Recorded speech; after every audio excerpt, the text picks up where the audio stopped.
Good evening, and welcome to another one of my segments of A Verse a Day Keeps Islam Away. Today I would like to discuss the 99 names of Allah, Asma'ullah al-Husna. In Islam, God or Allah has been attributed 99 special holy names or special names. They're attributive names. And the way they get these names is by going through the Quran, and a lot of times instead of referring to Allah as Allah, he is referred to by some sort of adjective. Now, there's a lot more than 99 names or 99 attributive names for Allah in the Quran. So they went around and picked what they consider to be the most important or the most essential 99 names. I'm just going to share with you a few of those names, some of which include Al-Quddus, the most pure, the most holy, the most perfect. As-Salam, the peace, the blessing, the peaceful one.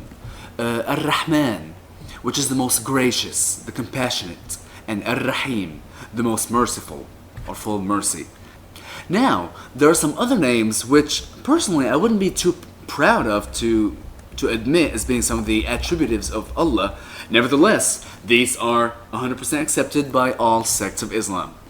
Such as Al-Mudhil, the giver of dishonor, and that could be found in Al-Quran, Surah number 3, verse 26. Al-Mumit, the destroyer, the bringer of death, found in 57:2, 15:23, 7, 158, and 3, 156. Those were all the numbers of the surah and the verses. Third one I want to share is Al-Muntaqim, the one who seeks revenge, the avenger.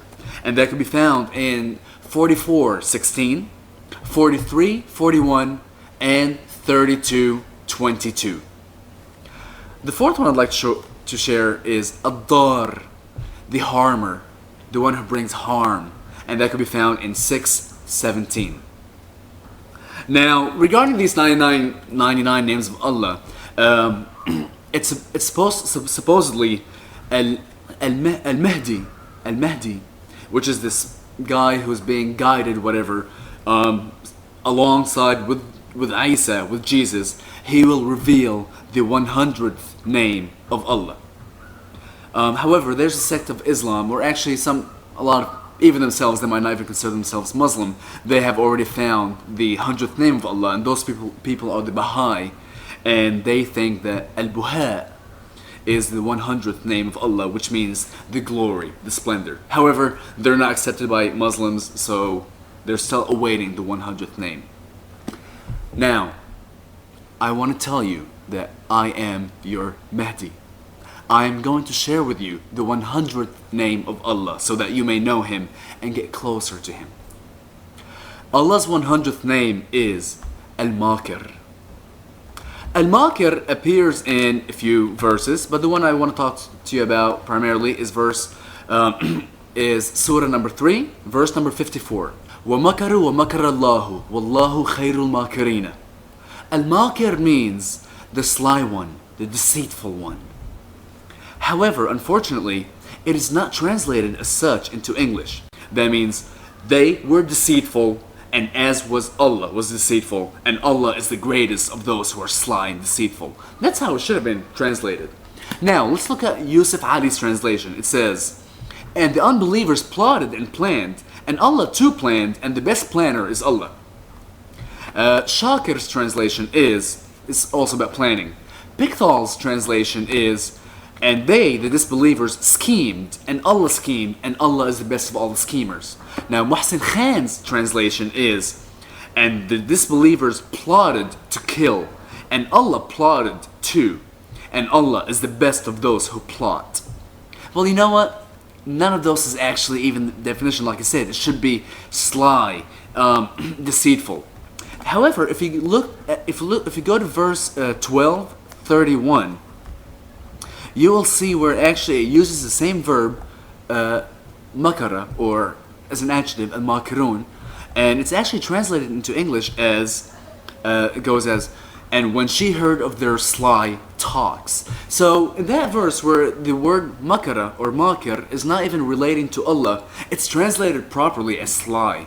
However, when Allah is included, it's not translated as sly. It translates plotted, schemed. Now I wanted to use a dictionary and see what does makir mean from Arabic to English. Some of the words I got using Sakhr. You can go online for those of you who might disbelieve me. Sakhr online dictionary, and put in makir. And some of the names that you get, some of the definitions you get is wicked, viperous, fox-like, evil, evil-minded, cunning, wolf, black-hearted, shrewd fellow, designing, scheming. Those were the last two definitions. So again, they kind of skipped over the first 7 or 8 or 9, main meanings and went to scheming or designing. But also for makir, a synonym of makir apparently is la'im. So Allah is la'im. ما في ألأم من Allah.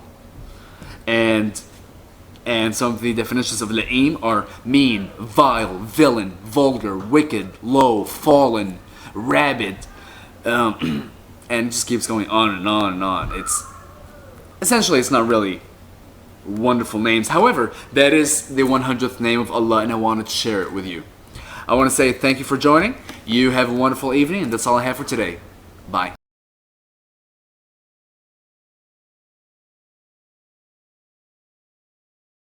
Isn't it? Well, it's interesting. In a way. There's a really important point. The Quranic language was almost entirely male until one of the women actually complained about it.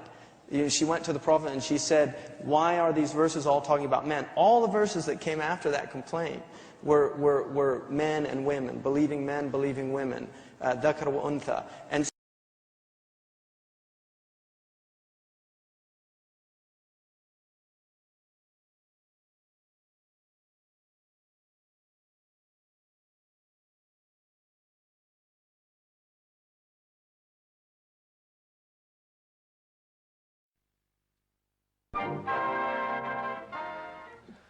Från en smörsångare till en annan. Den som jag nu åsyftar är Emil Ford. Han heter en sångare som underhåller oss på 60